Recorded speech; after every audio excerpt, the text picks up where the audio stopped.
Welcome to thoughts cook house. இன்னைக்கு வீடியோவில் எவர் green டிஷ்ஷான ragi களியும் அது கூட கலவக்கீரை கடையலும் எப்படி செய்யறதுன்னு தான் பார்க்க போகிறோம். அதுக்காக நான் இங்கே ஒரு கைப்பிடி அளவுக்கு சுக்கட்டிக்கீரை எடுத்திருக்கேங்க, ஒரு கைப்பிடி அளவுக்கு அரைக்கீரை எடுத்திருக்கேன், ஒரு கைப்பிடி அளவுக்கு வல்லாரக்கீரை, ஒரு கைப்பிடி அளவுக்கு குத்து பசலைக்கீரை, ஒரு கைப்பிடி அளவுக்கு சக்கரவர்த்தி கீரை. 5 வகை கீரை நான் ஒரு கைப்பிடி எடுத்திருக்கேங்க. நீங்கள் இதுக்கு பதிலாக வேறு எந்த பருப்பு கீரை வேணும்னாலும் எடுத்துக்கலாம். இதுக்காக ஒரு பெரிய சைஸ் தக்காளியை இந்த மாதிரி சாப் பண்ணி எடுத்து வச்சுருக்கேன். தக்காளி ஒன்றே ஒன்று போட்டால் போதும். ஒரு 1/4 கப் அளவுக்கு துவரம் பருப்பை கழுவி எடுத்து வச்சுருக்கேன். இந்த நீளமான மிளகாய், இது காரம் கம்மியாக இருக்கும் இல்லைங்களா, இது 5 எடுத்திருக்கேன். பச்சை மிளகாயோட ஃப்ளேவர் ரொம்ப நல்லா இருக்குங்க இந்த கீரை கடைகளில். 10 பல் அளவுக்கு பூண்டு எடுத்திருக்கேன். 1/2 கப் அளவுக்கு சின்ன வெங்காயம் எடுத்து வச்சுருக்கேங்க. சின்ன வெங்காயம் தான் கண்டிப்பாக சேர்த்தணும், அப்போ தான் சூப்பர் டேஸ்ட்டாக இருக்கும். ஒரு குக்கர் எடுத்துக்கலாம். இப்போது இதில் இந்த எல்லா பொருட்களையுமே சேர்த்திக்கலாம். மண்சட்டி வச்சு அதில் நம்ம சேர்த்தி வேக வச்சு இந்த கீரையை கடைஞ்சோன்னா இன்னும் சூப்பர் டேஸ்ட்டாக இருக்கும். இருந்தாலும் நான் இன்றைக்கி ரொம்ப சிம்பிளாக குக்கரில் எப்படி செய்கிறதுன்னு காமிக்கிறேன். இது கூட 1 டீஸ்பூன் அளவுக்கு சீரகம் சேர்த்திக்கலாம். 1/2 டீஸ்பூன் வரைக்கும் மஞ்சள்தூள் சேர்த்திக்கலாம். இதில் நம்ம எடுத்து வச்சுருக்க கீரை எல்லாத்தையுமே நல்லா கழுவி தண்ணியை வடிச்சிட்டு சின்ன சின்னதாக சாப் பண்ணி சேர்த்திக்கலாம். நீங்கள் இதுக்கு பதிலாக எந்த விதமான கீரை உங்களுக்கு அவைலபிளாக இருக்கோ அதை சேர்த்திக்கலாம். ஆனால் பருப்பு கீரையாக சேர்த்துனிங்கன்னா ரொம்ப டேஸ்ட்டாக இருக்கும். இதில் 1/2 கப் அளவுக்கு நம்ம தண்ணி சேர்த்திக்கலாம். தண்ணி அளவாக சேர்த்திக்கணுங்க. ரொம்ப அதிகமாக சேர்த்துனோன்னா கீரை கடைஞ்சதுக்கப்புறமா டேஸ்ட் அந்த அளவுக்கு இருக்காது. இது பார்த்திங்கன்னா கொஞ்சம் பெரட்டின மாதிரி இருக்குது பார்த்தீங்களா தண்ணி. பருப்பு நல்லா மலர்ந்து வேகிறதுக்காக 1 டீஸ்பூன் அளவுக்கு விளக்கெண்ணெய் சேர்த்தி நம்ம இதை நல்லா கலந்து விட்டுடலாங்க. இந்த அளவுக்கு தான் தண்ணி இருக்கணும், இதை நோட் பண்ணிக்கோங்க. இப்போ இதை அடுப்பில் வச்சு அடுப்பை ஆன் பண்ணிக்கலாம். இப்போ நம்ம குக்கரை மூடி விசில் போட்டு பருப்பு கீரை இது எல்லாமே நல்லா வெந்து வர வரைக்கும் ஒரு 4-5 விசிலுக்கு நம்ம நல்லா குக் பண்ணி எடுத்துக்கலாம். அவங்கவுங்க ப்ரெஷர் குக்கரை பொறுத்து நீங்கள் இதை குக் பண்ணி அடுப்பை ஆஃப் பண்ணிக்கோங்க. இப்போ அடுப்பை ஆஃப் பண்ணி ப்ரெஷர் எல்லாமே தணிஞ்சிருச்சு. நம்ம ஓப்பன் பண்ணி பார்க்கலாம். வாவ், பாருங்கள் எந்த அளவுக்கு தண்ணி வந்து கரெக்டாக இருக்குன்னு சொல்லிட்டு.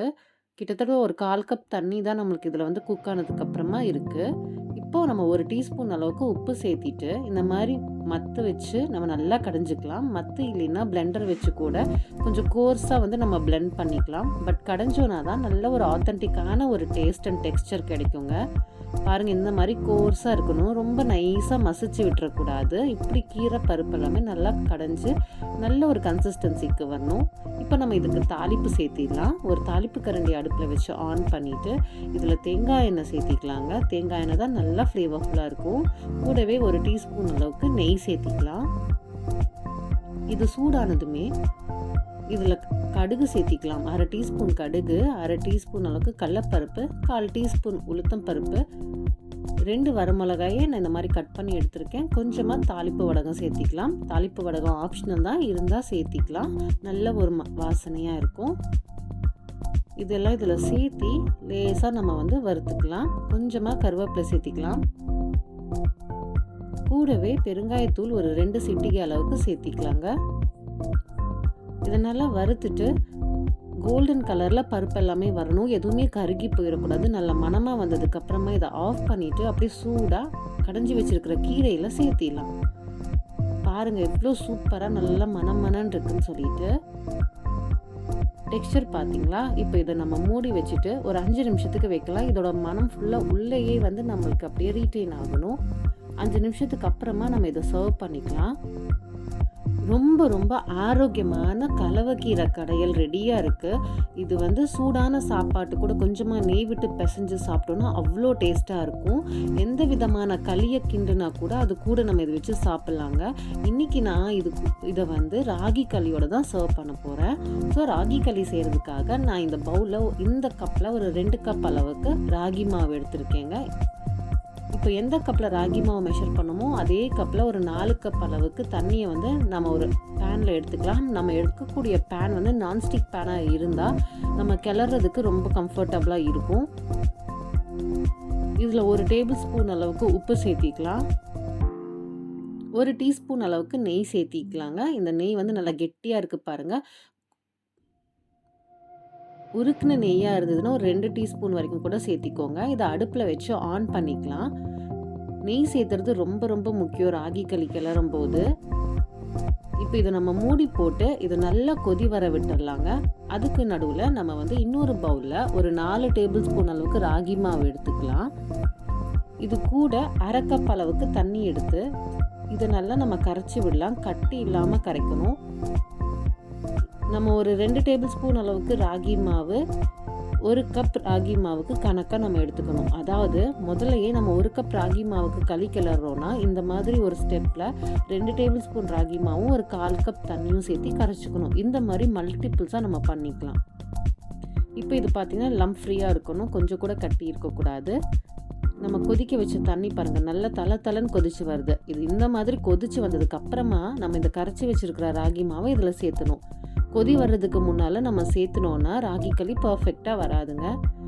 மத்தனுடைய பேக் சைடு வச்சு நான் இந்த மாதிரி கிளறிக்கிறேன். நீங்கள் ஏதாவது ஒரு மரக்குச்சி அப்படி இல்லைன்னா மர ஸ்பேச்சுலா இருக்கும் பார்த்தீங்களா, உடன் ஸ்பேச்சுலோட பேக் சைடு இந்த மாதிரி நம்ம கிளறி கொடுத்துட்டே வரலாம். ஒரு 2 நிமிஷத்துக்கு நம்ம குக் பண்ணணும். இப்போ நம்ம அடுப்பு ஃப்ளேமை ஸ்லோ பண்ணிக்கலாம். ஸ்லோ பண்ணிவிட்டு நம்ம எடுத்து வச்சுருக்கிற ராகி மாவு இருக்கு இல்லையா, அதை அப்படியே வந்து நம்ம இதில் போட்டுடலாம். மேலே பொங்கி வந்த இந்த நுரை பார்த்திங்களா, இப்படியே ராகி மாவு சேர்த்துனோடனே அப்படியே அடங்கிடுச்சு. இதை கொஞ்சம் கூட நம்ம டிஸ்டர்ப் பண்ணக்கூடாது. இதை நம்ம வந்து கவர் பண்ணி நல்லா ஸ்லோவான ஃப்ளேம்லேயே ஒரு 2 நிமிஷத்துக்கு விட்டுடணும். 2 நிமிஷம் கழித்து நம்ம ஓப்பன் பண்ணி பார்க்கலாம். தண்ணியெல்லாம் இந்த மாவு ஓரளவுக்கு இழுத்துருக்குங்க. இப்போ இந்த மத்தனுடைய பேக் சைடை வச்சு கைவிடாமல் நல்லா கிளறி கொடுத்துட்டே வரணும். இடையில ஒரு 2 டேபிள் ஸ்பூன் அளவுக்கு நான் கெட்டியான நெய் சேர்த்திருக்கேன். நீங்கள் வந்து உருகின நெய் சேர்த்திங்கன்னா ஒரு 4 டேபிள் ஸ்பூன் வரைக்கும் சேர்த்திக்கோங்க. நெய் சேர்த்துறதுனால நல்ல ஒரு மணமும் இருக்கும், ராகி களியில் நல்ல ஒரு சாஃப்ட்னஸும் இருக்கும். கூடவே ராகி களி சாப்பிடும்போது நல்லா டைஜஷனுக்கு ஹெல்ப் பண்ணும். ஃபுல்லாக நல்லா கிளறினதுக்கு அப்புறமா மூடி போட்டு லோ ஃப்ளேம்லேயும் ஒரு 2 நிமிஷம் நம்ம வந்து அப்படியே குக் பண்ண விட்டுடலாம். இது வந்து குக் ஆயிடுச்சா நம்ம எப்படி டெஸ்ட் பண்ணலாம்னா, ஒரு கிண்ணத்தில் தண்ணி வச்சு உள்ளங்கையில் தொட்டு இதை இந்த ராகி களி மேலே நம்ம தொட்டு பார்த்தோன்னா கையில் கொஞ்சம் கூட ஒட்டக்கூடாதுங்க. இதுதான் நம்மளுக்கு வந்து சிம்டம்ஸ். கரெக்டாக குக் ஆயிடுச்சு அப்படின்னா நம்ம அடுப்பை ஆஃப் பண்ணிவிட்டு இதை மூடி போட்டுட்டு ஒரு 5 நிமிஷம் அதிலேயே விட்டுடலாங்க. அதுக்கப்புறமா நல்லா சூடாக இருக்கும் போதே தான் நம்ம உருண்டை பிடிக்கணும். உருண்டை பிடிக்கிறது கையில் கூட நம்ம பிடிக்கலாம், அது சூடாக இருக்கும். அதுக்கு பதிலாக பிகினர்ஸ்க்காக நான் இந்த மாதிரி சொல்கிற மாதிரி ட்ரை பண்ணுங்கள். ஒரு கிண்ணத்தில் தண்ணி வச்சு அதில் ஒரு குழிக்கரண்டியை நனைச்சிட்டு இந்த ராகி களி இருக்கு இல்லைங்களா, இதை இந்த குழிக்கரண்டியில் அப்படியே ஸ்கூப் அவுட் பண்ணுங்கள். மேலால் கொஞ்சமாக கையை தண்ணியில் நனைச்சி இப்படி மேலே தடவி கொடுங்க. நல்லா ஷேப் ஆயிரும், நல்லா சுட இருக்கும். இதை அப்படியே ஸ்கூப் அவுட் பண்ணி ஒரு பிளேட்டில் நம்ம வந்து சர்வ் பண்ணிக்கலாம். உங்களுக்கு நல்ல ப்ராக்டிஸ் இருக்குது அப்படின்னா களியை நம்ம கைகளாலேயே சுட உருண்டை பிடிச்சு நம்ம சர்வ் பண்ணிக்கலாம். இந்த சூடான களியில் நடுவில் ஒரு குழியை போட்டு அதில் நல்லா உருகின நெய்யை ஊற்றி அப்படி பிசைஞ்சு இந்த கீரையோடு சாப்பிட்டோன்னா அவ்வளோ டேஸ்ட்டாக இருக்குங்க. டேஸ்ட் எப்படி இருக்குன்னு கேட்கலாம். மஸ்து மஸா சூப்பராக இருக்குங்களாம்மா. ரொம்ப சூப்பராக இருக்குங்க. ஆக்சுவலாக இது வந்து எல்லா ஏஜ் குரூப்புக்கும் ரொம்ப நல்ல ஒரு சத்தான ஃபுட்டு. கண்டிப்பாக இதை நீங்கள் ட்ரை பண்ணி பாருங்கள். இதை வந்து நம்ம ராகி களியை கீரையோடையும் நம்ம சர்வ் பண்ணலாம், கருவாட்டு குழம்பு கூடயும் சர்வ் பண்ணலாம். அவ்வளோ சூப்பரான ஒரு காம்பினேஷனாக இருக்குங்க. இந்த வீடியோ கண்டிப்பாக உங்களுக்கு பிடிச்சிருக்குன்னு நினைக்கிறேன். பிடிச்சிருந்தா லைக் பண்ணுங்கள்.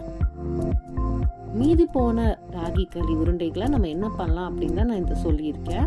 இதை வந்து நல்லா ஆறுனதுக்கு அப்புறமா ஒரு சம்படத்தில் சேர்த்தி இது மூழ்கிற வரைக்கும் தண்ணி ஊற்றி நம்ம அடுத்த நாள் வரைக்கும் ஊற விட்டுடலாம். அடுத்த நாள் இதை நல்லா தயிரோட சேர்த்தி கரைச்சி உப்பையும் சேர்த்தி நல்லா சாப் பண்ண பச்சை மிளகாய், சின்ன வெங்காயம், கொத்தமல்லி தழை எல்லாமே சேர்த்தி அப்படி கூலாக குடிச்சோன்னா அவ்வளோ ஹெல்த்தியாக இருக்குங்க.